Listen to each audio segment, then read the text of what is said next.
Bueno, nosotros somos el Instituto de Finanzas y Regulaciones de la Universidad de SAN. Eh, Somos líderes en los sectores regulados y económicos, contamos con 20 años de trayectoria en capacitación y consultoría empresarial. Tenemos más de 10.000 profesionales que se capacitan con todos nuestros programas de alta especialización, 250 instituciones públicas y privadas que son atendidas en consultorías especializadas. Contamos con más de 50 asesorías económico-financieras, al igual que 20 valorizaciones de activos y empresas. Y bueno, con más de 50 empresas en el sector público y privado que realizan capacitaciones a través de nuestros servicios, ¿no? Por el lado de consultoría empresarial, nosotros brindamos soporte en el desarrollo y fortalecimiento de las instituciones públicas y privadas a nivel nacional e internacional a través de asesorías altamente especializadas, ¿no? En temas económicos, financieros, regulatorios, legales, como pueden ser APPs y proyección en activos, consultoría de negocios, regulación, como ya lo mencioné, y obviamente la asesoría legal. Por el lado de capacitaciones especializadas, estamos en diferentes sectores regulados y económicos, con un enfoque en el sector público a ejecutivos profesionales, y del mismo modo ofrecemos programas educativos a la medida para la empresa del sector privado y las instituciones públicas, ¿no? Esos son los 12 sectores que trabajamos, por ejemplo, agua y saneamiento, banca y finanzas, gestión pública y APPs, hidrocarburos y gas, electricidad, minería, salud médica, telecomunicaciones, seguridad y salud en el trabajo, la parte legal, la parte de seguros y también el lado ambiental. Finalmente, bueno, nos pueden encontrar en todas las redes sociales, Facebook, Instagram, LinkedIn, y en nuestra página e-commerce, donde están todos nuestros cursos, capacitaciones y diplomas, que les voy a dejar el link en el chat para que ustedes puedan acceder y revisar un poco más de estos temas. Sin más que agregar, voy a dar presentación al profesor José Mantilla. Él es gerente de desarrollo de negocios de petróleo y energía en SGS Perú. Tiene un MBA por la Universidad de Lima, es un profesional con amplia experiencia en organizaciones del sector hidrocarburos y energía de ámbito global y regional. También está especializado en comercialización B2B, retail, operaciones, inspección, certificados de petróleo, derivados, entre otras cosas. Así que, bueno, profesor, lo dejo para que empiece su ponencia. Ok, hola con todos, buenas noches. Un gusto de estar con ustedes y poder compartir temas de nuestro sector que realmente es lo que nos apasiona.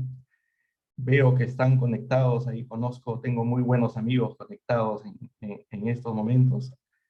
Miren, la agenda del día de hoy, no sé si ustedes si ya se puede ver en estos momentos. Sí se ve, sí se está viendo, profesor. Ya, perfecto. Entonces, son los temas que vamos a ver el día de hoy. Realmente me hubiese encantado tocar otros temas como entrar a lo que son las nuevas energías, algo que en el mundo está creciendo tremendamente, sobre todo en Europa, el tema de las nuevas energías. Cada país se ha tomado estos compromisos realmente con una prioridad tremenda. Nosotros también estamos ya entrando a la era de las nuevas energías, sobre todo para lo que es generación eléctrica con energías eólicas y fotovoltaicas, ¿no? Como primera lámina quisiera mostrarles qué es lo que se viene respecto a población. Actualmente nosotros somos casi 8.000 millones de personas y estimamos que el 2040 vamos a ser 9.000 millones de personas y el 2050 9.700 aproximadamente. Fíjense ustedes dónde va a estar concentrada la gran población, ¿sí? La gran población va a estar concentrada entre China e India, en general Asia-Pacífico, ¿sí? Con lo cual podemos ver la gran demanda de energía que actualmente tiene y que va a seguir teniendo esa región. ¿Qué quiero decir con mostrar con esta primera lámina? Es que vamos a ser miles de millones de personas más y por lo tanto tenemos que obtener mayor energía ¿sí? De todos los tipos, y mientras más limpio, con los retos que tenemos, va a ser mucho mejor.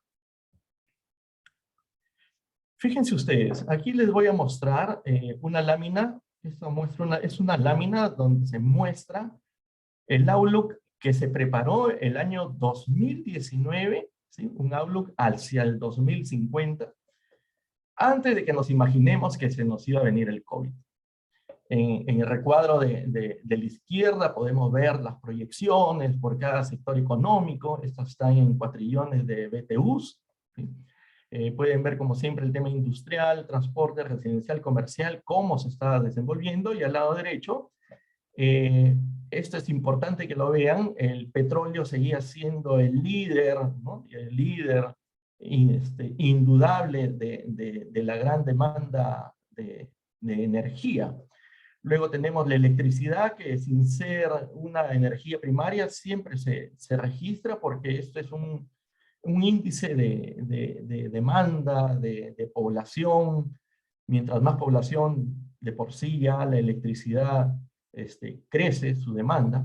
Pero fíjense ustedes las energías renovables, cómo estaban ahí a la cola en cantidad y también en crecimiento, ¿sí? Fíjense ustedes cómo estaban las energías renovables de todo tipo. Pero sucedió y hubo un gran cambio. Se nos vino la pandemia, el mundo se paralizó y todo empezó a cambiar.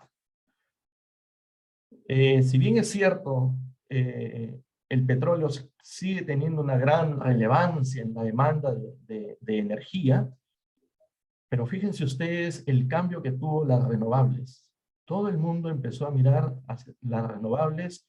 Los grandes países, sobre todo en Europa, han sido muy claros en poner objetivos de electromovilidad, de generación eléctrica con energías renovables, porque nunca nos imaginamos que la naturaleza nos iba a golpear de esta forma, pues, y lo único que nos quedaba era cómo cuidamos mejor la naturaleza, cómo cuidamos mejor el medio ambiente, cómo empezamos nosotros a cuidar el mundo. Y la respuesta es esta, ¿no?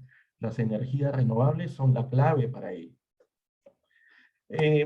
Hay que ser conscientes también que el petróleo y el gas natural no solamente son como fuente de energía, sino también son grandes materias primas para la petroquímica, ¿sí? Si miramos en nuestros hogares o en donde estemos, nos podemos dar cuenta que hay muchos equipos, materiales que están hechos con productos que provienen de la petroquímica, de petróleo o del gas natural.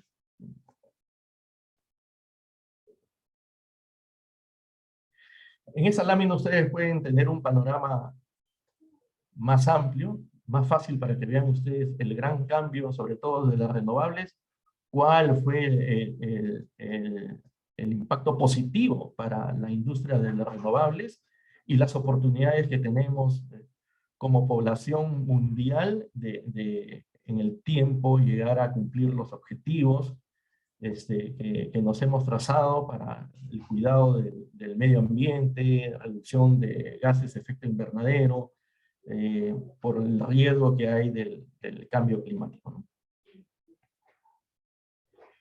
Miren, como la exposición está centrada realmente en combustibles líquidos, ¿sí? Aquí les muestro una lámina que lamentablemente no he podido conseguir una más actualizada, pero esta siempre me gustó mostrar porque muestra la dimensión del valor de las transacciones que tiene el petróleo en el mundo. Si ustedes se dan cuenta, la esfera más grande es realmente el valor, representa el valor de las transacciones de petróleo, ¿sí? Que son muy superiores a los de la minería, muy superiores a las de la minería. De hecho, en el año 2016, que es esta lámina, el mundo consumía 96 millones, luego ha ido subiendo casi hasta llegar a los 100 millones y luego, bueno, hemos retrocedido con el tema de la pandemia, ¿no?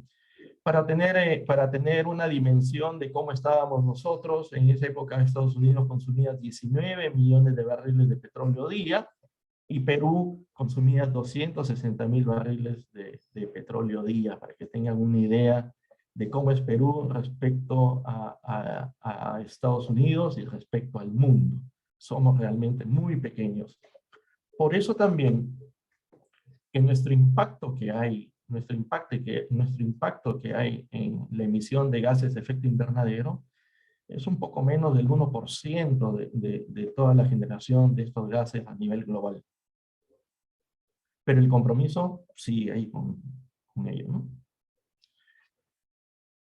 Perspectivas de la demanda de petróleo. Fíjense ustedes, este pequeño recuadro muestra la primera línea de la demanda de petróleo de los países desarrollados, como son los que al club que pertenecen los de la OEC, ¿sí? En el cual indicaba de que, por ejemplo, el año 2019 consumían aproximadamente 48 millones de barriles, y el grupo de países que no pertenecen a ellos, que son generalmente Latinoamérica, muchos países emergentes, consumían 52 millones. El 2019 prácticamente se consumían 100 millones de barriles. Luego el año 2020 hay una caída significativa, ¿sí? Hay una caída significativa del 10% de la demanda, y luego se está proyectando cuál va a ser la demanda y el consumo de petróleo, esto es hasta el año 2045. Al año 2045, respecto al 2020, vamos a crecer aproximadamente 10%. Sin embargo, hay algo bastante muy relevante, ¿no? Los países que pertenecen a la OECD van a consumir menos, mientras que, ¿por qué consumimos a las finales en la suma total más? Porque los países de los no OECD son los que más van a consumir. Y tiene su explicación, ¿no? Tiene su explicación, porque estos países desarrollados ya están preocupados en ponerse metas, son países que gozan de mayor tecnología, son más eficientes en la generación, en su producción de todo, son mucho más eficientes por la tecnología que tienen. Por lo tanto, podrán hacer más con menos energía. Y en este caso el petróleo realmente cada vez está menos en sus planes para ellos. Hay países europeos que ya tienen plazos, por ejemplo, para hasta qué momento, hasta qué año, 2035, algunos van a dejar de comercializar automóviles de combustión interna, sino que ya todo va a ser electromovilidad. Electromovilidad, ¿sí? Y va a ir acompañado atrás con generación de nuevas energías, y hidrocarburos ya estarían dejando su participación. Lo que siempre tenemos que tener en cuenta de que esto no es algo nuevo, ¿no? Porque todo el mundo ha venido cambiando en el tiempo la forma de obtener energía, de quemar energía. Ustedes pueden ver a los inicios pues, del hombre, generalmente la principal fuente de energía, biomasa, luego apareció el carbón, petróleo, gas natural, y así sucesivamente, y luego iremos viendo cómo van a ir cambiando esta participación de tipos de energía. Yendo ya a Perú, este es un recordar realmente para todos nosotros, ¿sí? Fíjense de que el antiguo peruano, ¿sí? Ya conocía lo que era el petróleo, ¿sí? Sobre todo en la costa norte del Perú. Y fíjense, esta literatura hablaba de que específicamente Chumpi, un poblado de Ayacucho, conocían muy bien las emanaciones superficiales de crudo, y se cree que la utilización que le daban era como fuente medicinal o como un producto para impermeabilizar, ¿no? Como se sabe, en Cerritos, en 1863 se perforó el primer pozo y fue el primer pozo perforado en Latinoamérica. Lamentablemente ahí no ha jugado como siempre se da el hecho de que ser el primero te garantiza ser el líder en lo que haces, ¿sí? Y lamentablemente nosotros nos hemos quedado en el tiempo, ¿no?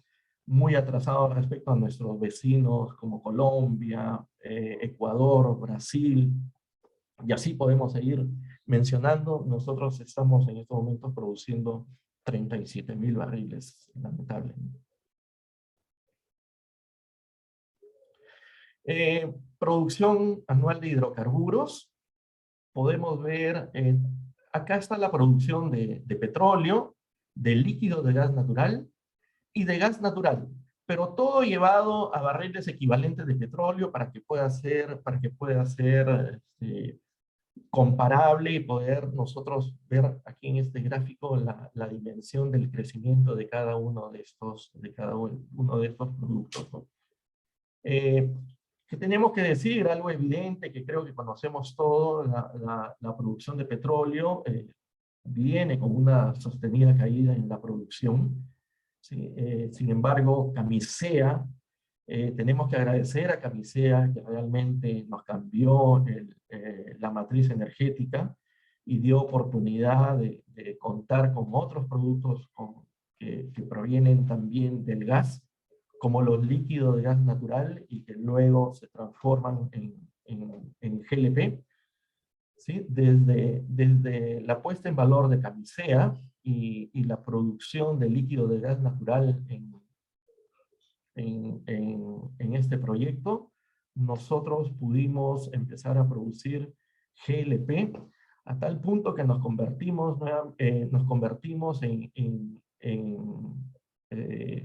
producíamos nuestra propia demanda. La producción era local. Se hizo un buen trabajo, creo yo, con el gas, con el GLP. Hubieron muchas campañas para poder potenciar la presencia del GLP.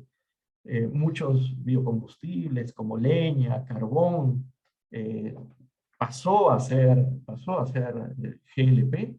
Y también recuerden ustedes que el querosene doméstico que se consumía acá en Perú dejó de producirse y ser reemplazado por el GLP.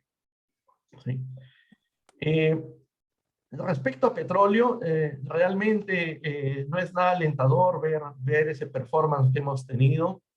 Algo está pasando, porque yo conozco a más de un presidente de Perú Petro, realmente profesionales de primera, ¿sí? Con equipos de primera, pero sin embargo, algo está pasando de que no somos atractivos para la producción de petróleo en la zona.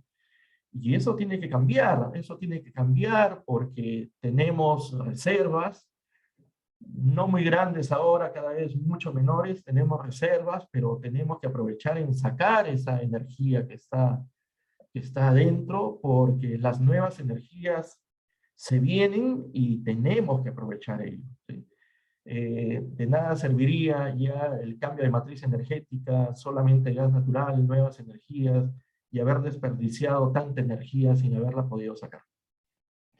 Para ello también el cierre de brechas es un programa que se ha diseñado. Esperemos de que tenga los resultados que este programa tiene como objetivo. Fíjense, esta es una noticia, como dicen, calientita del día de ayer. La reserva de petróleo cayó un 52% en los últimos 6 años, y definitivamente pues no tenemos ningún tipo de actividad exploratoria en esos momentos. Entonces no hay mucha ciencia que aplicar si no se trabaja en obtener nuevas reservas. Vamos a continuar con esa caída.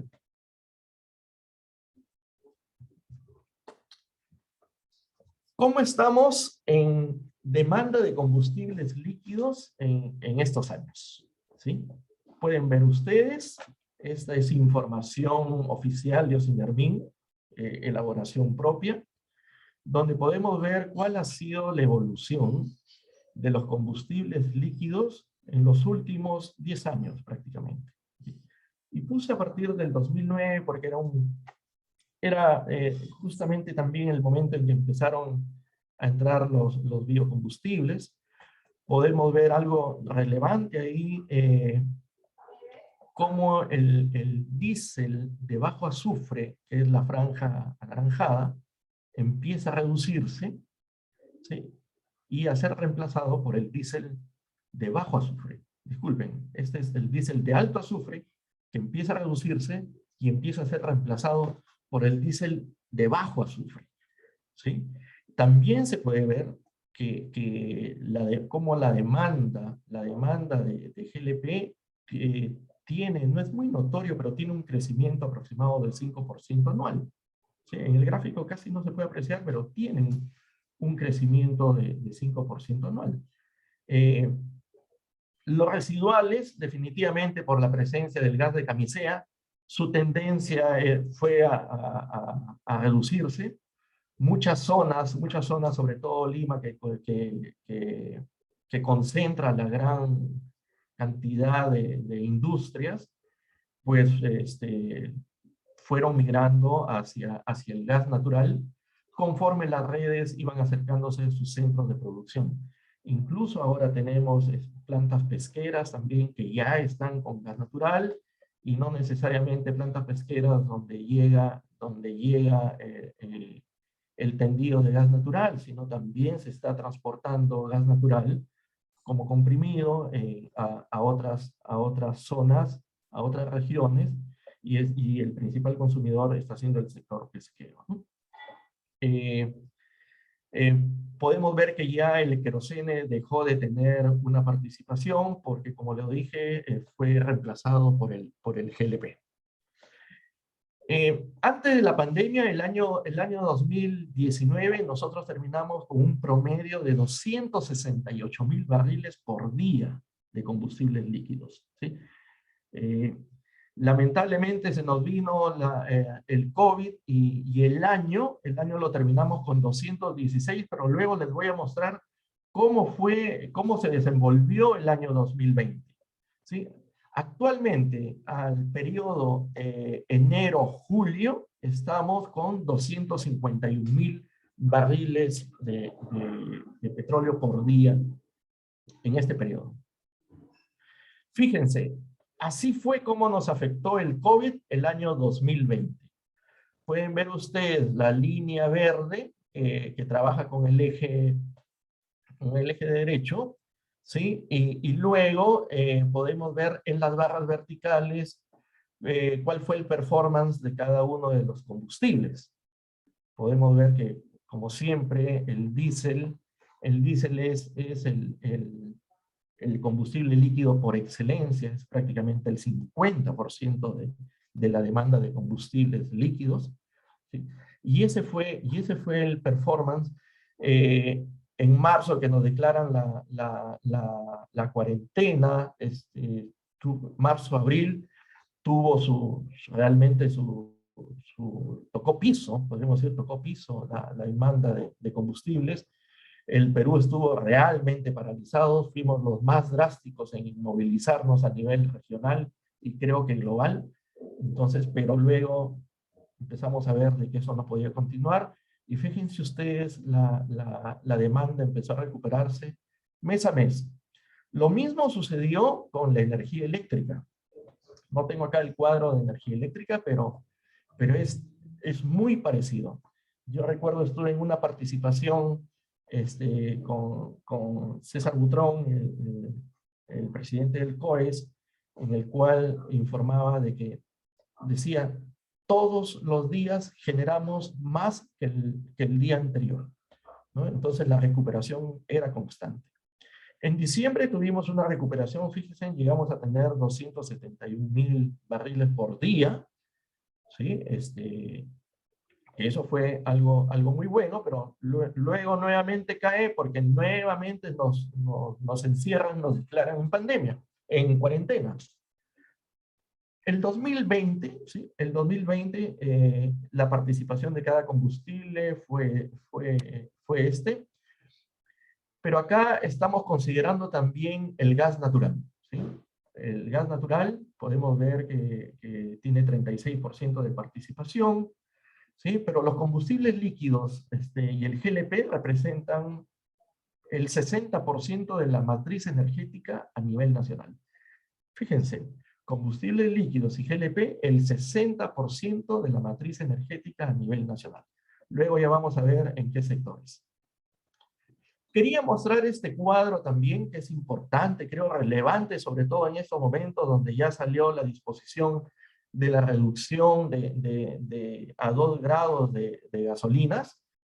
Pues aquí quiero mostrarles, les muestro el performance que ha tenido, cómo ha sido la evolución de la demanda de los distintos grados de gasolinas. Perú actualmente es uno de los países con mayor tipo de gasolinas. Tenemos distintos grados y lo que les puedo asegurar es que realmente estamos produciendo combustibles, por ejemplo, gasolina como por ejemplo la gasolina 84, que técnicamente ya ningún equipo requiere gasolina 84, incluso 90. Incluso 90. Cuando uno lee el manual de un vehículo pequeño, no necesita que sea grande, lo mínimo que está pidiendo ahora son 93 octanos. Entonces, bueno, aunque definitivamente el alcohol, si bien es cierto, es certificado desde refinería, luego con ese 7.8% de alcohol que se le agrega, que se adiciona, ya termina teniendo un octanaje de 92.5 aproximadamente, ¿no?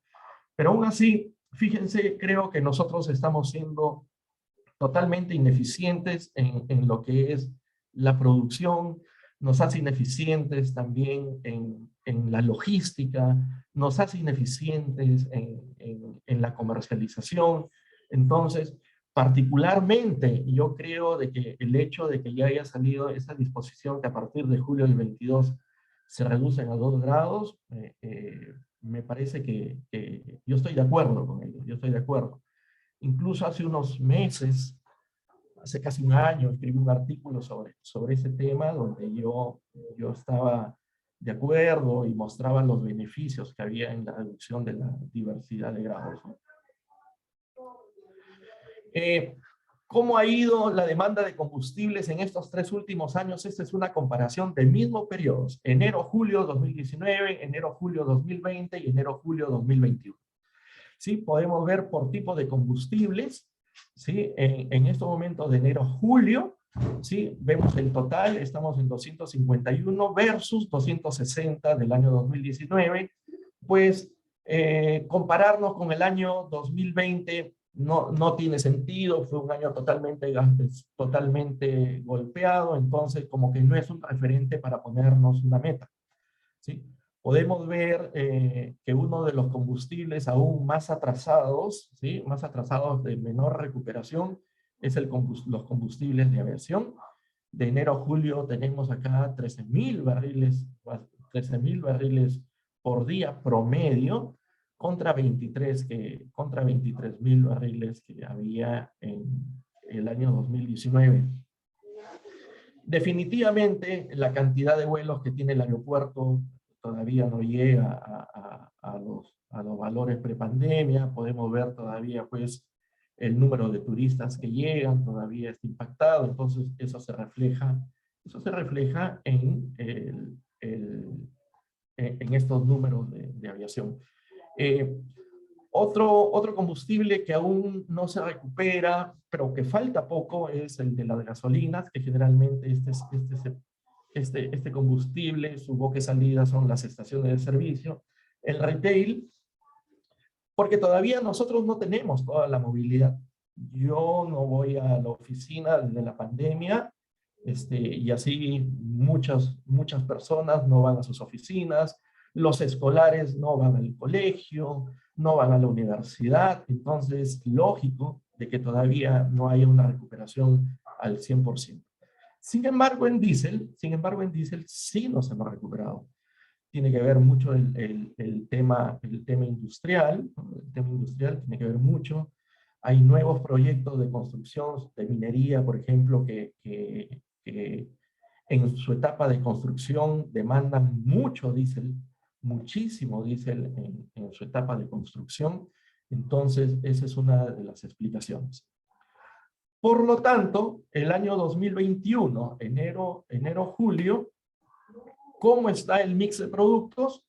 Nuevamente el diésel con 49%, el año 2020 estuvo en 50%, esa es la relevancia que tiene el diésel y por eso es que luego, cuando hablemos de la parte técnica, de la parte de calidad, nos vamos a enfocar realmente en el diésel, ¿no? Sí, no había leído esto. Demanda de combustibles líquidos por actividad, ¿sí? Podemos ver ahí cómo aquí está desde el año 2019, enero 2019 a julio 2021, mes por mes, en las distintas actividades de retail, es decir, estaciones de servicio, minoristas, aquellos comercializadores que adquieren los productos en el terminal y van directamente a una pequeña industria, a una ladrillera, a una avícola. Los minoristas están en ese sector, proveen de combustibles a esos segmentos. Luego están los consumidores directos, generalmente las industrias, minería, pesca, industria en general, y la línea roja que mide el total, ¿sí?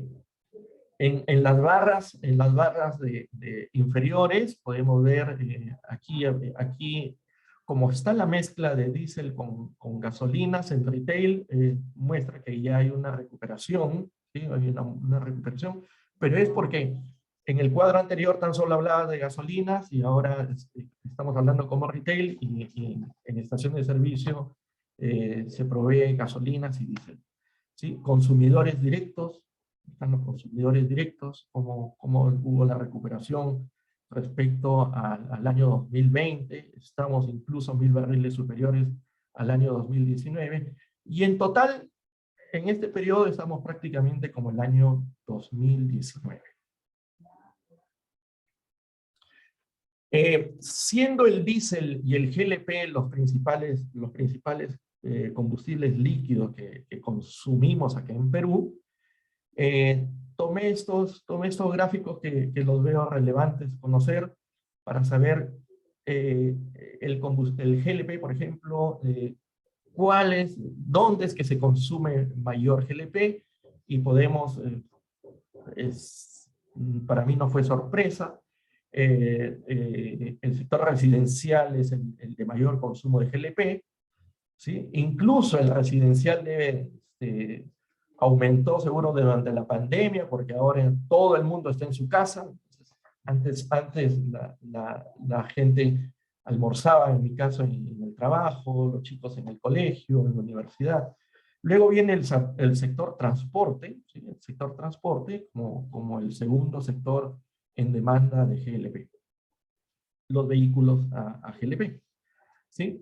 Por el lado derecho, el PAI, la composición del diésel y el consumo por sector, y definitivamente, como es en todo el mundo, ¿sí? Como es en todo el mundo, el transporte es el mayor consumidor de diésel aún, ¿no? Es el mayor consumidor de diésel aún.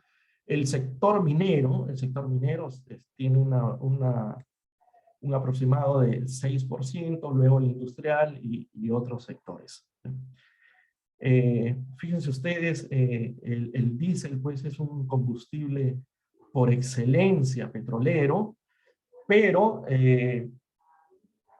esperemos pues que acá en Perú empiece a cambiar la cosa, ¿no? Con la masificación del gas natural. A mí me parece que la masificación del gas natural para la movilidad es clave en ello. Esperemos que estos nuevos cambios que se están dando realmente se hagan realidad, todos estos beneficios que que se empiezan a otorgar para hacer esta transición se hagan realidad, pues definitivamente entre el diésel y el gas natural hay, en términos de emisiones, de índice de nocividad, hay una gran diferencia, ¿no? Hay una gran diferencia. Ahora nos vamos vamos entrando a lo que es la cadena de valor de combustible. ¿Sí? Esta es la cadena de valor de los combustibles líquidos, seguro muchos de ustedes ya lo conocen. ¿Sí? Definitivamente el productor importador en la primera etapa, luego ese combustible ya se refina acá en Perú o venga de un combustible importado, tiene que terminar en un terminal mayorista porque ahí se permite la carga de los camiones cisternas que pueden llegar directamente al consumidor directo, a la estación de combustible para que vaya al consumidor final, ¿sí? O también al distribuidor minorista que acabamos de ver quiénes son y que le puede llevar a un hotel, a una ladrillera. En GLP es algo parecido, solo que hay algunas etapas superiores adicionales sobre todo la que es de envasado, ¿sí? Del envasado, y esto es realmente una radiografía de la simple, sencilla, para que se pueda entender fácilmente, de cómo funciona la cadena de valor acá en Perú. Entrando a infraestructura, ¿sí? Esta es una forma gráfica de mostrar la principal infraestructura que tenemos. Aquí estamos hablando básicamente de infraestructura, no necesariamente de comercializadores, porque si hablásemos de comercializadores, sobre todo la identificación, los logos, tendrían mucho más participantes. Como importadores, por ejemplo, podríamos estar mencionando ahí a Black Energy, a ExxonMobil, ¿no? Pero es aquellas empresas que poseen infraestructura, tanto de almacenamiento como de proceso. ¿Qué podemos decir? ¿Cuál es nuestra realidad? ¿Sí? Básicamente nuestro abastecimiento a distintas regiones es marítimo, básicamente, ¿sí? Llega el combustible a los terminales y de los terminales vía terrestre por camiones tanques. Tenemos dos grandes refinerías que hacen el gran porcentaje de la producción local, que son la refinería de Pampilla y la refinería de Talara. En estos momentos, como sabemos, la refinería de Talara está parada porque llegó un momento en que la construcción de la nueva refinería ya tenía que hacer algunas conexiones con algunas instalaciones, infraestructura que iban a aprovechar de la antigua refinería Talara, ¿sí? Una pequeña refinería que es Conchán, propiedad de Petroperú, que realmente es especialista en asfaltos y químicos, produce todavía combustibles de alto azufre y sé que esos combustibles de alto azufre se llevan, van destinados al mercado boliviano o también van a las regiones de selva, sobre todo. Una planta de fraccionamiento, la planta de fraccionamiento que recibe los líquidos de gas natural de Camisea. Realmente esa planta terminó siendo una bendición respecto al GLP. Una planta de liquefacción, que es la de Melchorita, para recibir el gas natural seco y luego lo exporta como gas natural licuado. Y una pequeña refinería en selva que es para producción local de la región, ¿no? ¿Tenemos importante déficit en la infraestructura? Sí, definitivamente, definitivamente. Tenemos, por ejemplo, un gran proyecto que es el gasoducto del sur, que está paralizado, me parece que desde el 2017, ¿sí? Lamentablemente por temas que todos conocemos ha quedado paralizado. En esos momentos hay un retraso incluso de lanzar nuevamente la nueva convocatoria para continuar con ese proyecto. Y es un proyecto bastante polémico, ¿no? Pero no viene al caso, acá no vamos a hablar de eso, es un proyecto bastante polémico, pero esperemos que se solucione. Está también hablando de masificación, ese proyecto de 7 regiones, que ya no va a ser 7 regiones, ahora va a ser 3. Veamos cuándo se lanzan esos proyectos. Siempre también se discutió la idea de una línea para GLP, para traer desde Pisco hasta Lima GLP, debido a que tenemos cada vez mayores problemas de cierre de puertos, por mal tiempo, oleajes anómalos, que realmente con una infraestructura, realmente una infraestructura bastante ajustada, cualquier piedra en el camino nos complica, ¿no? Nos complica y los inventarios en distintas regiones empiezan a caer. Sé de muchas veces que compañías mineras que están en la zona norte tienen que implementar sus convoys para ir a cargar hasta las refinerías, tienen que recorrer 1.500 kilómetros, 1.000 kilómetros para poder proveerse. ¿Por qué? Porque por temas de fuerza mayor, el terminal que acostumbra atenderlos no puede atenderlos porque los barcos no pueden abastecer el terminal. Entonces, realmente ese es uno de los retos que tenemos.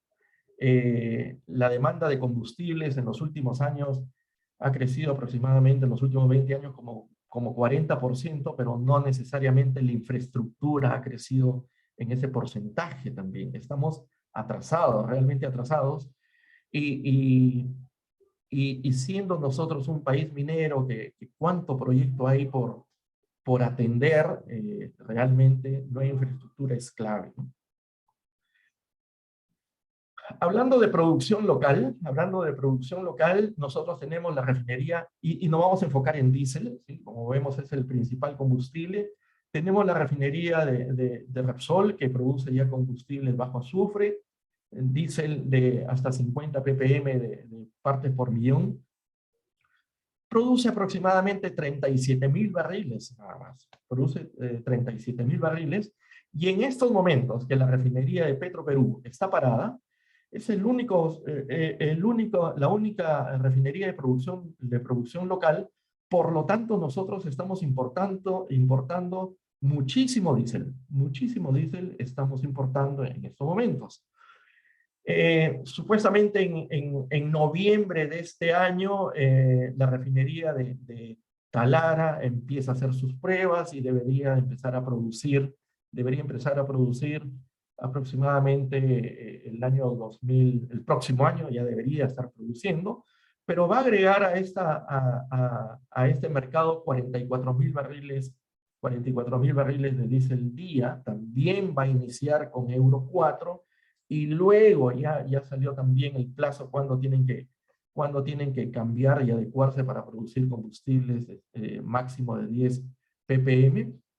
Pero fíjense, prácticamente son 80,000 barriles de producción local contra casi 130,000 barriles de diésel que vamos a producir, ¿no? Entonces, la masificación de gas natural para el transporte, industria y también para reemplazar el GLP es importante, ¿no? Es importante. GLP también ya el 20% aproximadamente, 20-25%, ante la crecida de la demanda, ya es producto importado.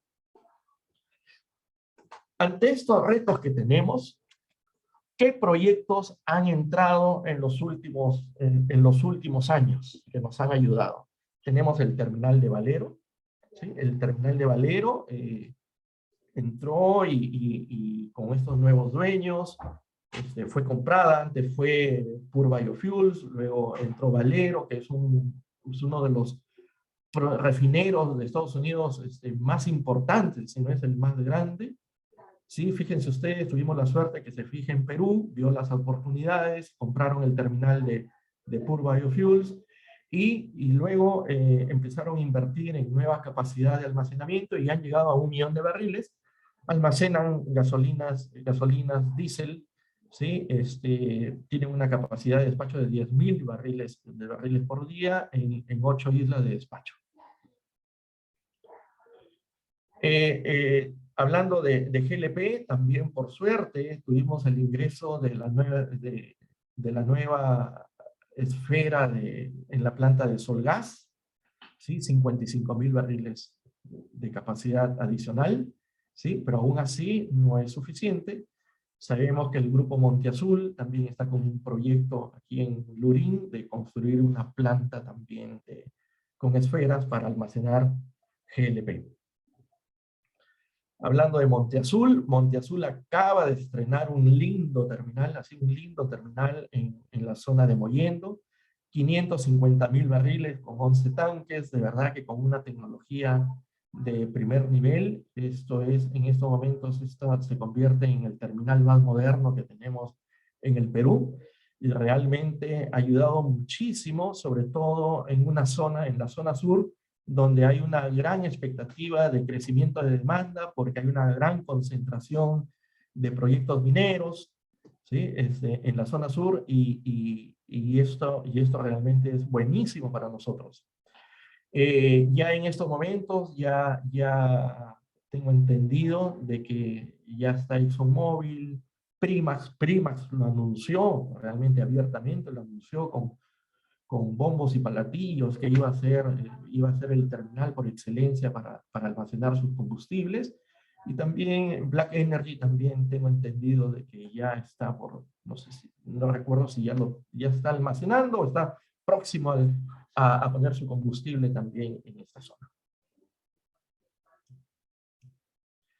Luego hay un terminal, ¿sí? Luego hay un terminal también de Valero, en la zona de Paita. Es un terminal mediano de 195.000 barriles, ¿sí?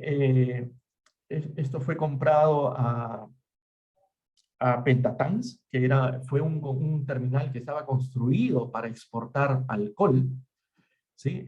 Valero vio la oportunidad de poder tener un punto de abastecimiento en la zona norte, y tengo entendido que en los últimos meses, dentro de poco, ya va a estar en operación, ¿sí? La expectativa es almacenar diésel B5 y gasolina. Otro proyecto, tuve la oportunidad de estar allá hace 15 días, realmente por segunda vez, es la nueva refinería que ya hemos hablado, una refinería también tecnológicamente de primer nivel, de las pocas que van a haber en el mundo con esa tecnología. Hay licenciatarios de primera que le dieron la tecnología, como ExxonMobil. Va a producir 95.000 barriles de combustibles de bajo azufre, tiene una capacidad de almacenamiento de 7 millones de barriles. Hay una inversión anunciada, estimada, de 5.000 millones de dólares, ¿sí? También un proyecto bastante polémico, hay gente que cuestiona bastante, pero bueno, ese no es el fin de esta exposición, pero sí simplemente mencionar, pero realmente ustedes si estuviesen ahí, realmente van a quedar sorprendidos con la dimensión y la tecnología aplicada, ¿no? También Petroperú tiene el proyecto de un nuevo terminal que va a estar ubicado en Hilo, en reemplazo al actual terminal de Hilo, que realmente, ese traslado del terminal viene de años, ¿sí? No se ha hecho realidad el cambio, no conozco los motivos, pero incluso hoy día he visto ahí una invitación para proveedores, para la procura y la construcción de este terminal, pero esa es la capacidad que tiene este terminal. Por lo que leí, también va a ser un terminal con mucha tecnología y con posibilidades de crecimiento. ¿Qué me llamó la atención?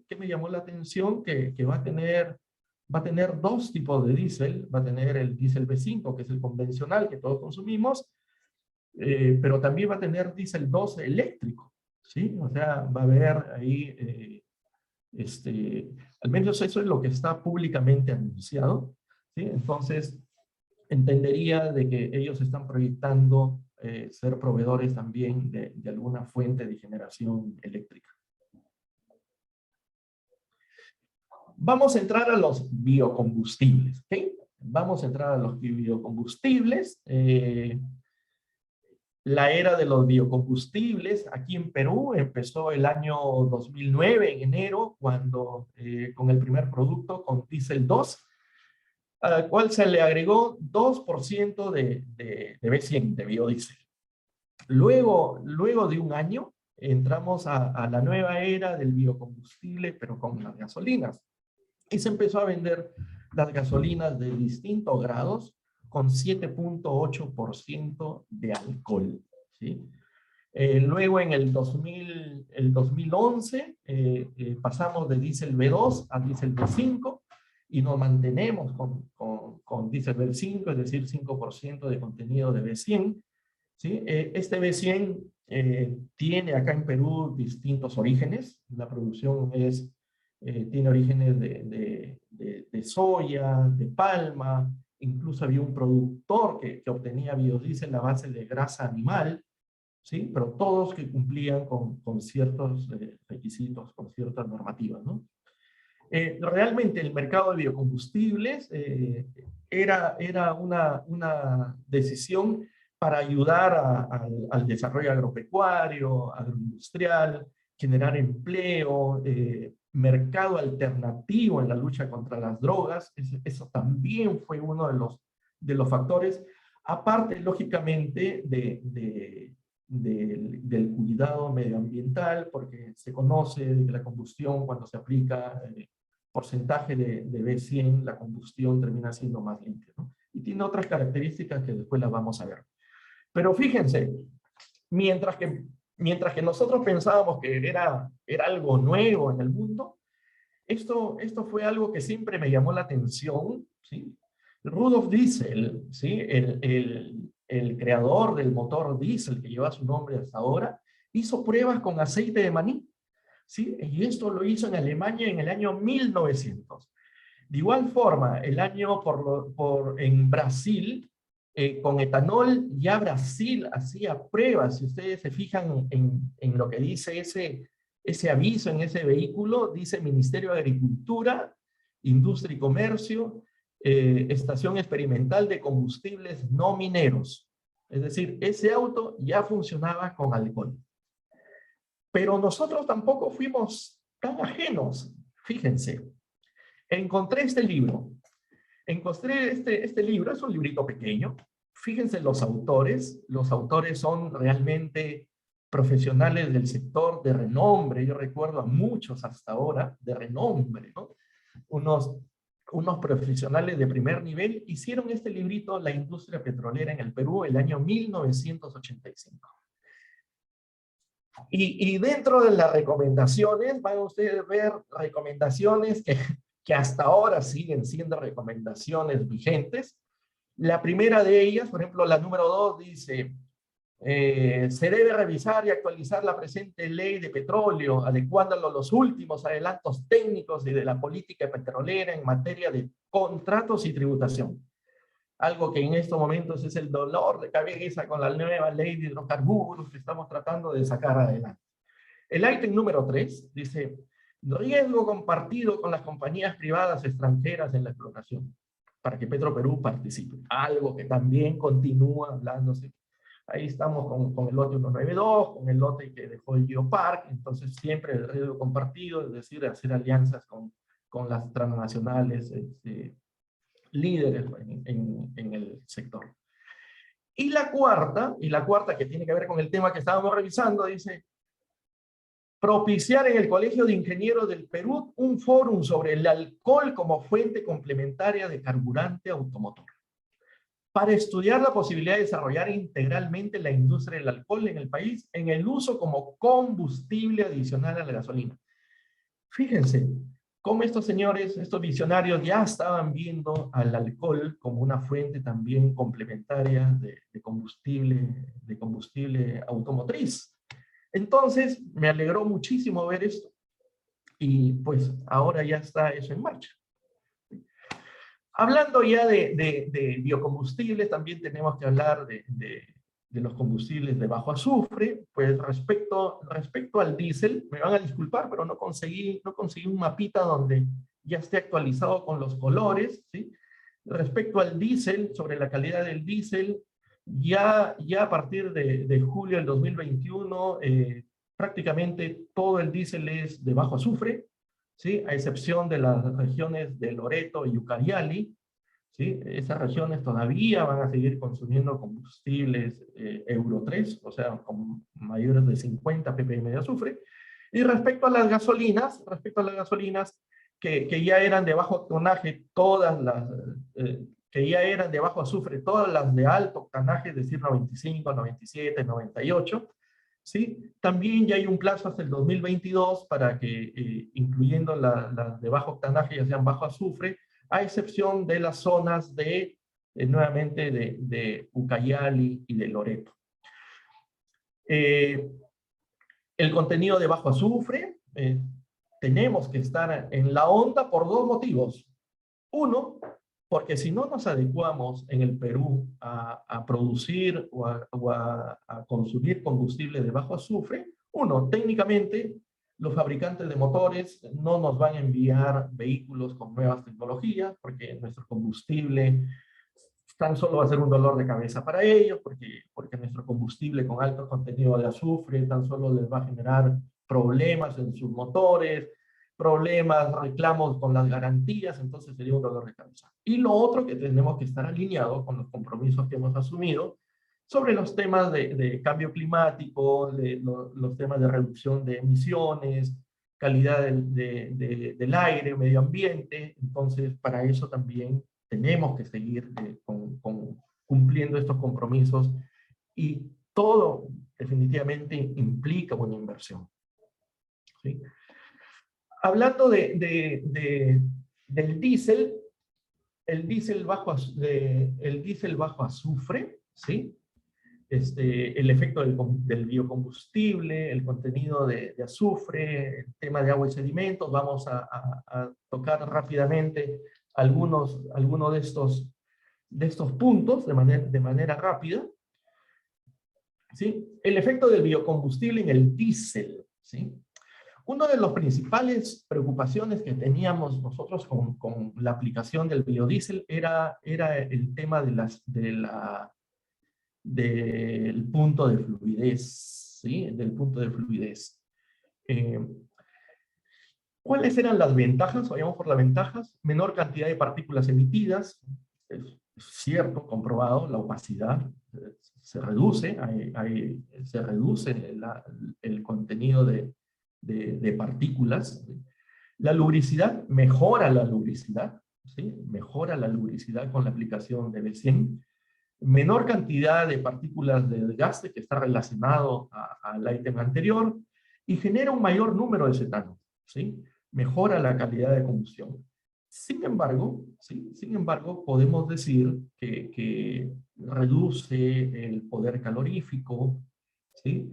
En los puntos de almacenamiento, es decir, en los tanques, hay mayor incidencia de presencia de microorganismos, y de ahí vamos a hablar sobre la combinación perfecta de combustibles de bajo azufre y que encima contienen biodiesel. Se puede formar un hábitat perfecto para la generación y presencia de microorganismos, ¿sí? La estabilidad de la oxidación también se reduce. La aplicación del B100 en el tiempo es menos estable que el mismo diésel. Acá está el comportamiento a bajas temperaturas, o POF, que es el punto de destrucción de filtros en frío, ¿sí? Hay que tener mucho cuidado con la aplicación del diésel, del biodiesel.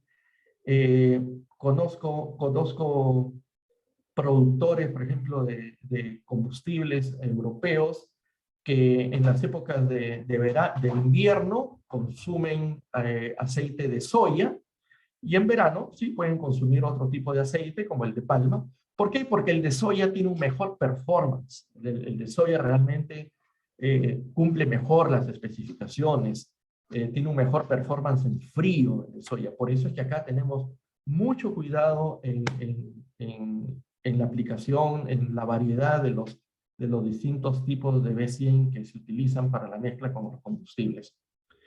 ¿Sí? Cuando hay también cierta emulsionabilidad y turbidez, muchas veces con la presencia de B100, hay que tener mucho cuidado. Demora más, cuando un producto está emulsionado y contiene B100, demora más la separación de fases, es decir, ese reposo para que el agua caiga al fondo del tanque y pueda purgarse para el mantenimiento del tanque, demora un poquito más. Esos son los principales comentarios que puedo hacer respecto a la aplicación del B100 en el diésel, ¿sí? Respecto al contenido de azufre,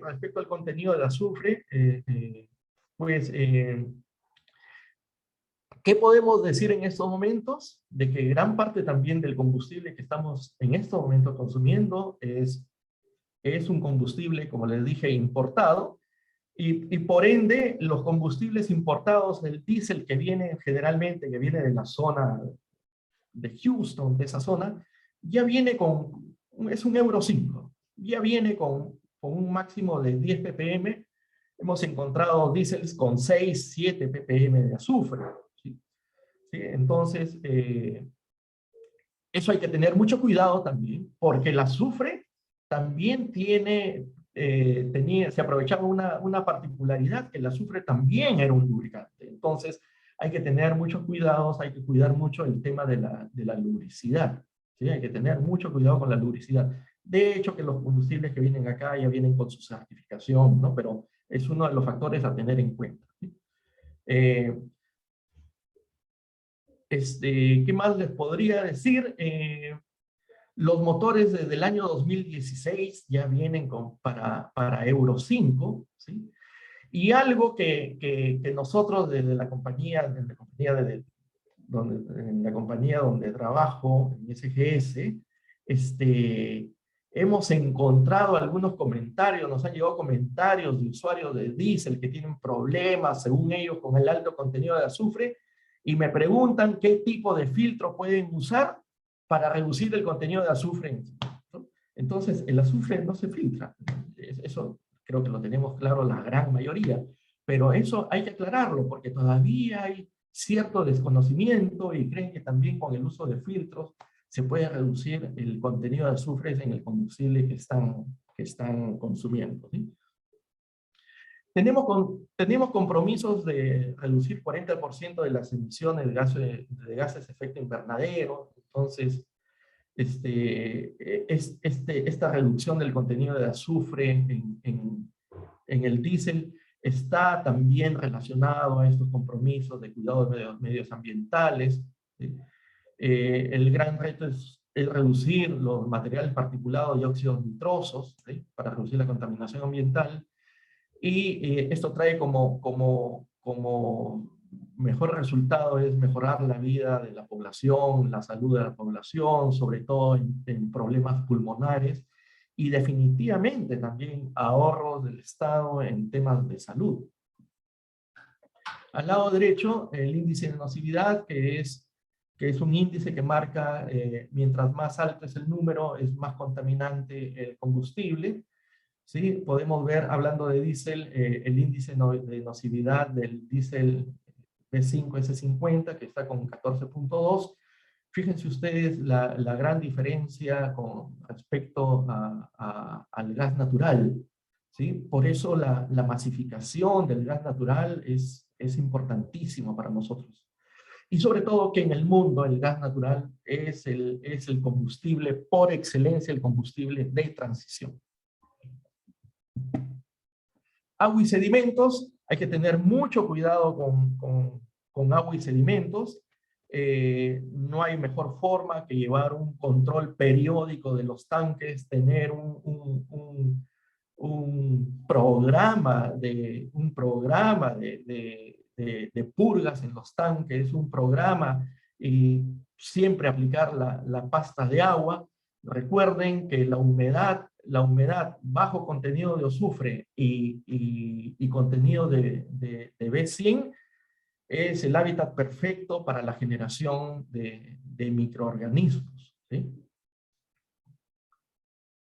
Ahí está marcado, se requiere un adecuado control del sistema de venteo, purgas y limpieza periódica de tanques de almacenamiento. Los venteos, sí, definitivamente, la infraestructura, el mantenimiento de la infraestructura del tanque de almacenamiento es clave para obtener un combustible limpio y que no tenga problemas luego en la máquina o en los filtros.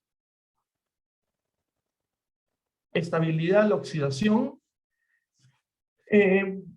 Realmente hemos tenido pocos casos de ello. ¿Por qué? Porque este problema se genera en el tiempo, ¿no? Este problema se genera en el tiempo. En algún momento había cierta preocupación, sobre todo en las empresas que tienen sus plantas de reserva fría, donde tienen que tener grandes cantidades de diésel almacenado, porque ellos son, como siempre digo, como el grupo electrógeno de emergencia que uno tiene, y ellos tienen que garantizar la generación continua durante varios días a máxima potencia. Entonces ellos tienen grandes cantidades de diésel almacenado que no necesariamente tienen una rotación, y con ellos siempre se ha conversado del monitoreo que tienen que tener. Uno de los primeros síntomas que hay en la estabilidad de la oxidación es el oscurecimiento. Sin embargo, si tan solo hay un simple oscurecimiento, no hay ningún problema, ¿sí? El problema es cuando ya en el tiempo el diésel empieza a formar gomas, sedimentos que empiezan a obstruir los filtros de los equipos y por lo tanto paralizan a la máquina, ¿no? La aditivación ayuda a prolongar la estabilidad de la oxidación, pero simplemente eso, ayuda a prolongar. Tiene mucho que ver el tipo de crudo que se emplea y el proceso de refino que se utiliza para obtener el combustible, ¿no? Tiene mucho que ver. Pero lo que sí es cierto es que el producto, desde que sale en la refinería, desde que se produce, empieza una etapa de envejecimiento. Unos más rápido que otros, pero todos, como las personas, empiezan día a día a envejecer.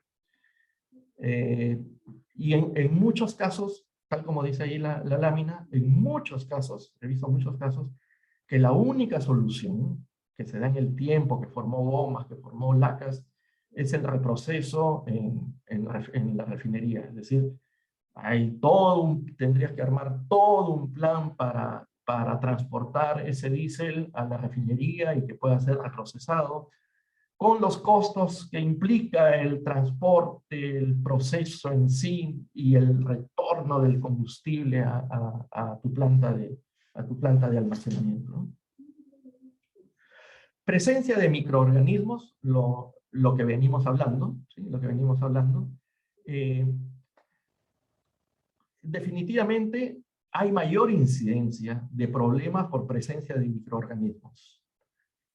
Vengo trabajando en temas de combustible hace muchísimos años y antes temas de bacterias, por ejemplo, hablar de un problema de saturación de filtros por bacterias, realmente nunca habíamos visto eso, o muy poco, ¿sí?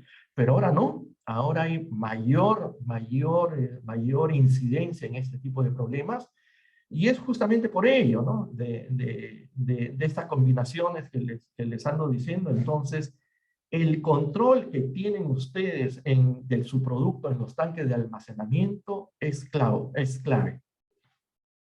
Hay que tener muchísimo cuidado, mucho cuidado con la aplicación de biocidas. Hay que tener mucho cuidado con la aplicación de biocidas, porque también hay varios casos donde la bacteria que está incrustada forma sedimentos, incluso muchas veces está incrustada y deteriora las paredes metálicas del tanque, cuando uno aplica los biocidas, estos se empiezan a soltar, pero en grandes cantidades, y ha llegado, conozco de casos que han llegado a deteriorar el combustible porque se soltaron una serie de particulados, de borras con este tema de la aplicación de los biocidas.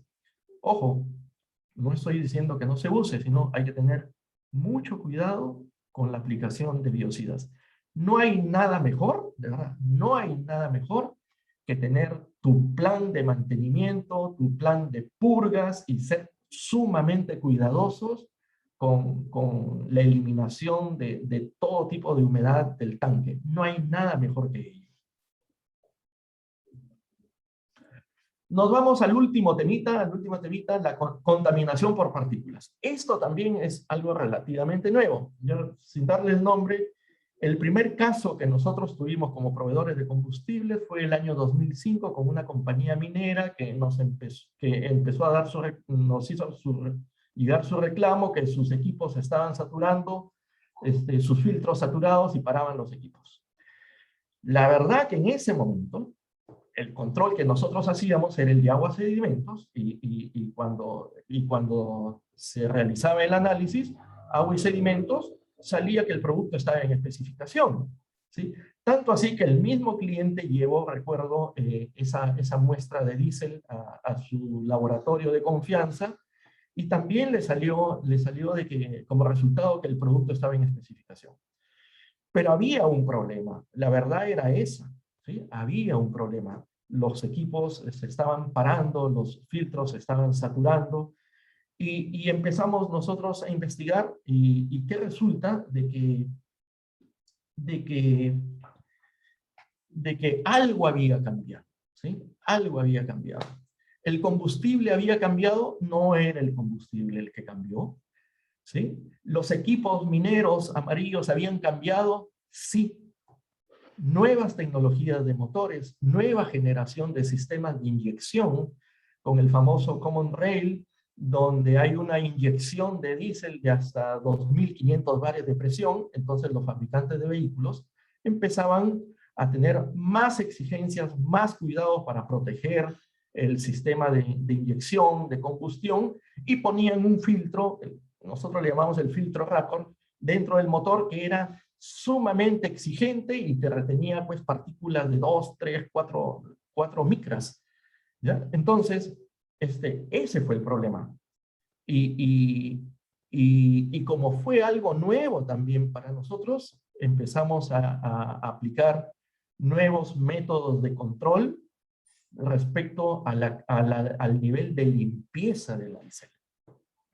Inicialmente empezamos con un método que se llama, era el método, el ASTM 6217, el ASTM 6217, que lo que te dice es que peses 1 litro de diésel y que lo que se retiene en la malla se pesa y no debe tener más de 20 miligramos por litro. Así era aproximadamente. 20 miligramos por litro. Y así se empezó a controlar inicialmente. Sin embargo, el ISO 4406 ya se usaba para el control de lubricantes, ¿sí? Pero para diésel, destilados medios, no. Entonces empezamos a controlar con la STM 6217. Nos ayudó a controlar, nos ayudaba, pero no era lo óptimo. ¿Por qué?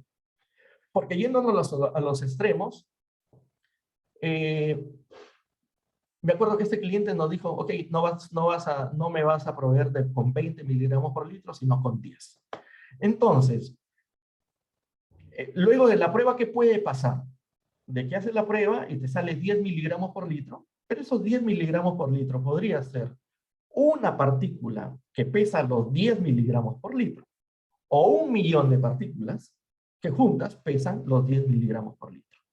Es decir, no sabíamos cuántas partículas ni de qué tamaño habían, simplemente cuánto era lo que se había pesado, cuánto pesaba el total. ¿Qué problema te da eso? De que te impide a tener un buen sistema de filtración, porque no sabes qué tamaño es lo que tienes que retener. Entonces, había que tener mucho cuidado con ello, y fíjense ustedes, empezamos a tener mucho cuidado con en los niveles de limpieza, la limpieza que tenía toda la cadena de abastecimiento, ¿sí? A poner mucho cuidado en los camiones cisternas, la hermeticidad de tanques y líneas, la limpieza de los tanques, malas prácticas de operación, y así empezamos a tener muchísimo cuidado con todo lo que es la operación y la infraestructura, porque teníamos que tener un cuidado tremendo, porque la contaminación estaba por todos lados, ¿sí? ¿Qué problemas te trae la contaminación por partículas? Obstrucción de filtros de los motores, combustión ineficiente. Cuando tienes combustión ineficiente, las emisiones se incrementan, la demanda de combustibles, el consumo se incrementa. Entonces, la parada de equipos, problemas con la garantía de los vehículos, problemas entre cliente y proveedor. Entonces, todo se convirtió realmente en preparar un sistema de gestión, en cómo nosotros asegurarnos de recibir y entregar un diésel realmente limpio, ¿sí?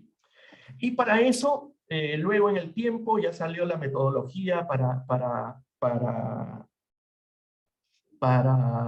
analizar el destilados medios primero, luego la de diésel 2, y se aplicaba ya la misma tabla ISO 4406, que es un método de medición para saber cuántas partículas y de qué tamaño tiene el diésel, ¿sí? El óptimo que te dicen que te piden los fabricantes es el 18, 16, 13, ¿sí? Donde estos tres dígitos, uno va a la tabla, el primero es 18, 16, 13, el primero 18 te dice que no debe tener partículas mayores partículas de 4 micras en una cantidad mayor a 1300 hasta 2500. Luego el segundo dígito, es decir, el 16, partículas de 6 micras, y así te vas midiendo cuántos como máximo y de qué tamaño tienes que tener en tu sistema de combustibles para que tu vehículo opere óptimamente sin problemas, sin problemas de combustión. Pero ojo, esto es lo máximo que debe tener, ¿sí?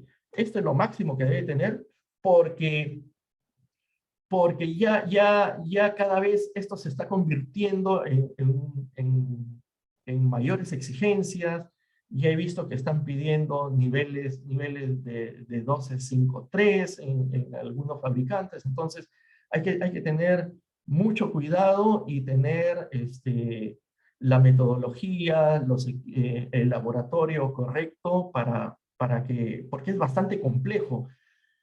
Incluso hasta el muestreo es muy sensible, hay que tener mucho cuidado, porque la contaminación es rapidísima, las partículas que contaminan son pequeñísimas, uno no los puede ver.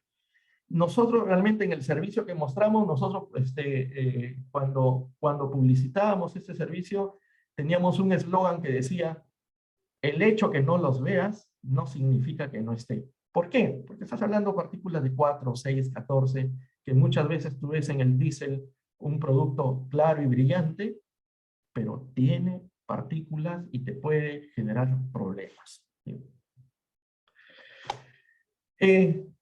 Yendo a algo que lamentablemente no lo hemos podido tratar por el tema, pero que esto se va a tratar en el programa, de energía, que se mencionó al inicio. Fíjense, en el mundo y en el Perú ya estamos pensando ya en cómo tener combustibles de bajas emisiones, cómo hacer cambios por combustibles con menor contenido, menos contaminantes como el gas natural. Las compañías petroleras, sobre todo las europeas, ya tienen sus planes para lo que le llaman cero emisiones al 2050. Unas más rápido que otras, para unas les es más fácil que otras están más comprometidas, otras todavía están en ese dilema, pero todos tenemos que estar comprometidos en la industria a ese fin. la idea es protegernos ante el tema del cambio climático. ¿Sí? Algunos comentarios adicionales. La industria de hidrocarburos yo creo que todavía tiene oportunidades, solo nos basta poner las piezas en su lugar. En estos momentos el gas natural es el combustible que más se produce acá. Somos un país gasero en estos momentos, ¿no? Somos un país gasero. Ojalá que pueda salir la ley de hidrocarburos que nos va a ayudar a todos en la industria. ¿Sí? Combustibles de bajo azufre es clave, menos mal que ya se pusieron las fechas máximas, entran las nuevas refinerías también a producir combustibles de bajo azufre, inicialmente con Euro 4, luego con Euro 5 y luego irán a Euro 6. La reducción de grado de gasolina también me parece que es algo muy bueno para hacer eficiente la cadena logística. Mayor infraestructura que estamos viendo que se está trabajando a poquitos, pero se está trabajando. ¿Sí? El gas natural, como les dije, es el combustible por excelencia, el combustible para la transición energética. Las nuevas energías en el Perú ya están acá con poca participación, sobre todo en generación eléctrica, todavía estamos alrededor del 5%, pero ya están acá. Y para terminar, a veces somos ingratos, con nuestro petróleo, con nuestros combustibles, pero tenemos que tener en mente que no necesariamente lo veamos al petróleo, a los hidrocarburos en general, como fuente de energía, sino como materia prima. Yo siempre comento de que si ustedes a su alrededor quitan todo lo que proviene, incluso su vestimenta, lo que proviene de la petroquímica, y nos vamos a quedar como el señor de la derecha. ¿Sí? Nos ayudó el petróleo, recuerden, el petróleo nos ayudó muchísimo en la industria y también en su aparición. La aparición del petróleo ayudó a la subsistencia de las ballenas porque el aceite de ballena era usado también para iluminación y para muchas cosas más. Entonces, tenemos que ir hacia la transición energética. Sí, es cierto, pero todavía tenemos oportunidad de sacar lo que tenemos abajo y producirlo antes de que este cambio nos gane. ¿Okay? Y eso sería todo lo que quería comentarles. Muchísimas gracias por su atención. No sé si tienen alguna pregunta. Muchísimas gracias, profesor, por su ponencia. Si hay preguntas en el chat, voy a pasar a leerlas para que usted pueda responder a los participantes y después de ello les presento a todos el diploma de especialización en seguridad energética. La primera pregunta es, ¿cuál es la periodicidad adecuada para limpiar los tanques? Miren, hay tanques de estaciones de servicios, hay tanques en los tanques verticales que tiene la industria.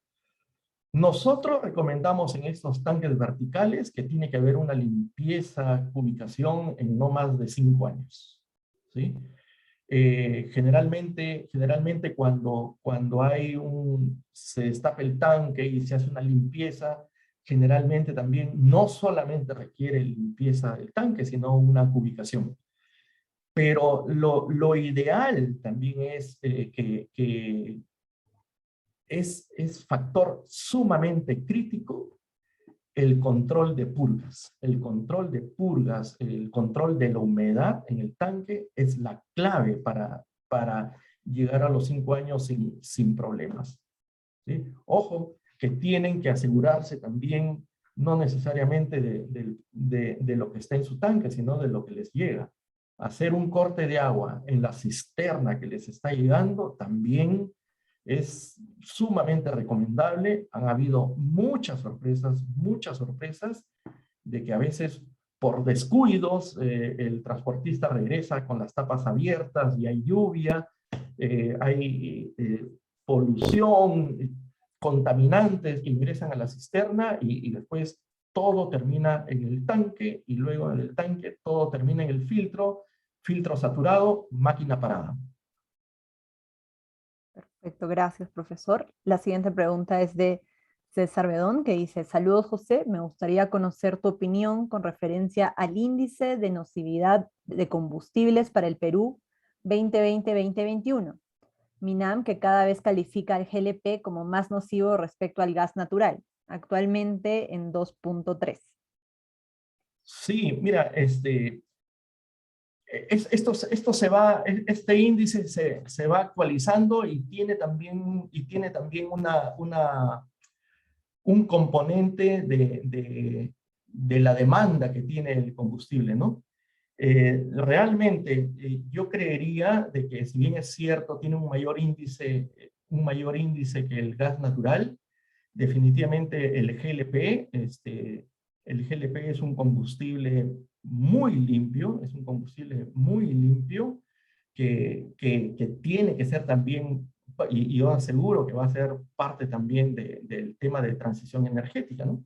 Recuerden que nuestro GLP proviene en estos momentos de los líquidos de gas natural. Somos grandes productores de gas natural, por lo tanto también sale de manera conjunta esos líquidos, y el GLP va a jugar, yo estoy seguro que va a jugar la misma importancia que el gas natural, a pesar de que sí creo de que su índice de nocividad es superior al del gas natural. Gracias, profesor. La siguiente pregunta de Miguel Cuadra es: ¿cuál es el tiempo máximo que un diésel se puede inmovilizar? Como les dije, como les comenté, realmente no hay un periodo máximo, no hay una fecha de vencimiento, ¿sí? Este, conozco ahora diésel que está almacenado 3 años, 4 años y no ha tenido problemas. En algún momento algún tipo de presencia de algún sedimento ha tenido que ser eliminado con las purgas, pero realmente, como les digo, no hay una fecha de vencimiento. Todo tiene que ver con los crudos y con los procesos, y lo que nos está llegando es realmente un combustible que tiene cierta estabilidad, que nos permite tener combustibles almacenados por largos periodos de tiempo. Pero ojo, este, podríamos tener cualquier sorpresa con algún lote de diésel que pueda llegar. Entonces, el monitoreo es constante. El monitoreo es constante.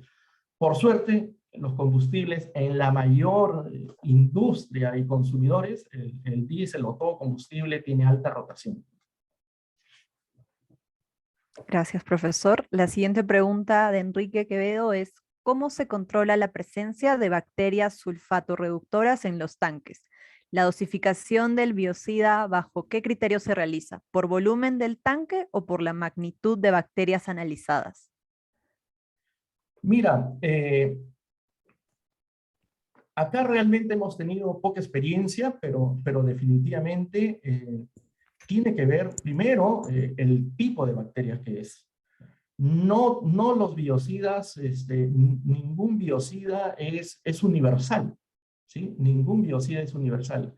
Se tienen que hacer muchas pruebas, incluso yo recomendaría hasta analizar el tipo de diésel que tiene para ver qué impacto podría tener. Eh, Nuevamente, hay que tener cuidado, Hay en otros países que se acostumbra a usar un poco más que acá en Perú, ¿sí?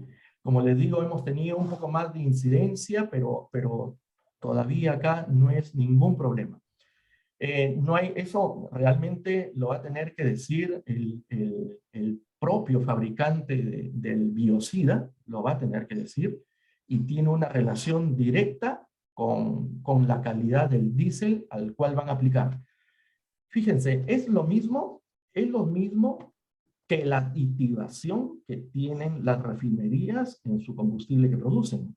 No es una fórmula de cantidad, tantos mililitros por tal cantidad, no. Todo depende del tipo de combustible, el origen del combustible, para poder aplicar este tipo de sustancias. Gracias, profesor. La siguiente pregunta es si es recomendable el uso de sistemas de filtración externos antes del almacenamiento. Sí. Hay en estos momentos grandes sistemas de filtración. Y grandes sistemas de filtración que tienen una tecnología tremenda. Porque ¿cómo haces para retener partículas tan pequeñas sin impactar el caudal? Actualmente en los terminales, ¿sí? En los terminales que proveen producto que está destinado sobre todo a minería,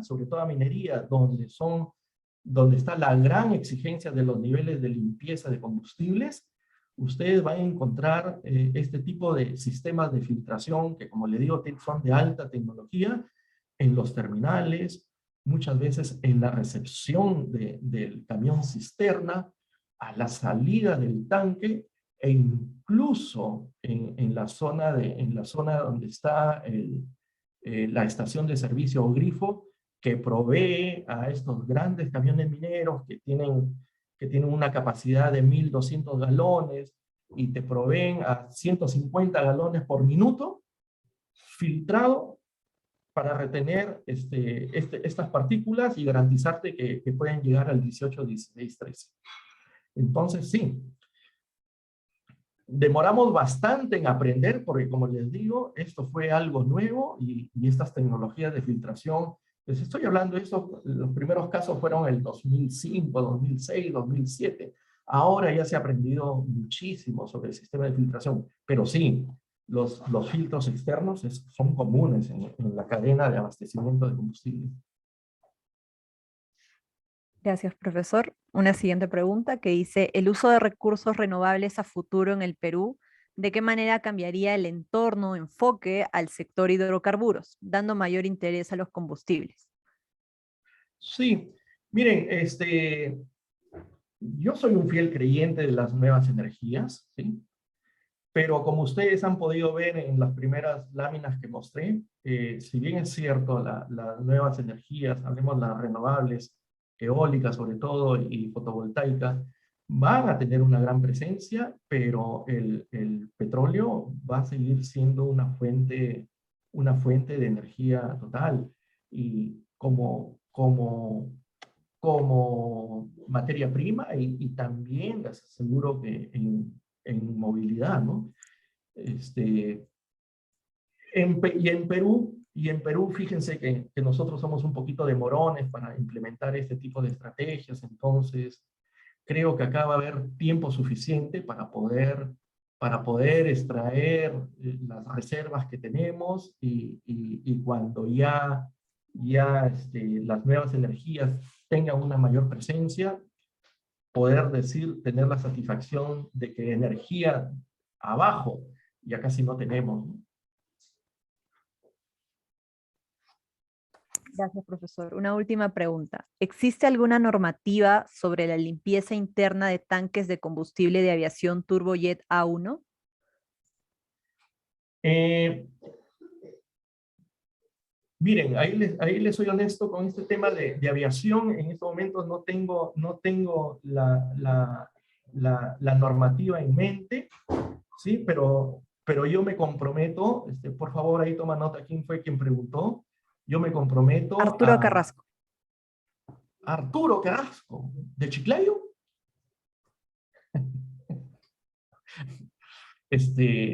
Arturo, ¿cómo estás?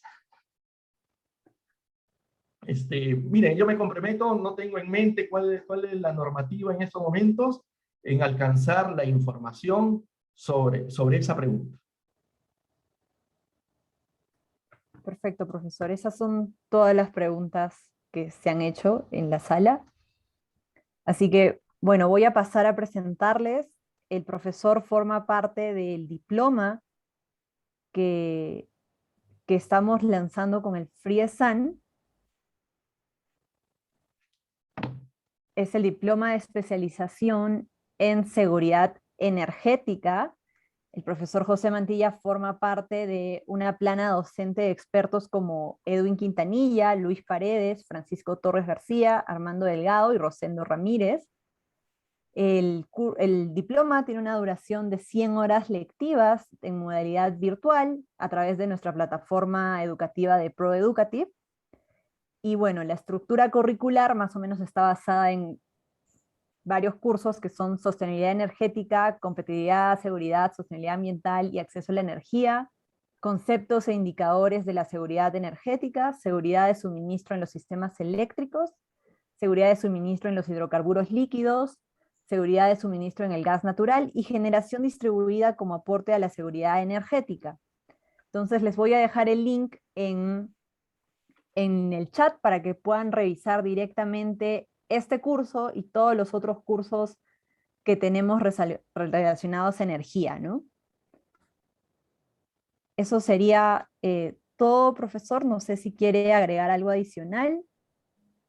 No, no, realmente estoy seguro que este programa va a ser realmente de mucho interés para los que están metidos en el sector.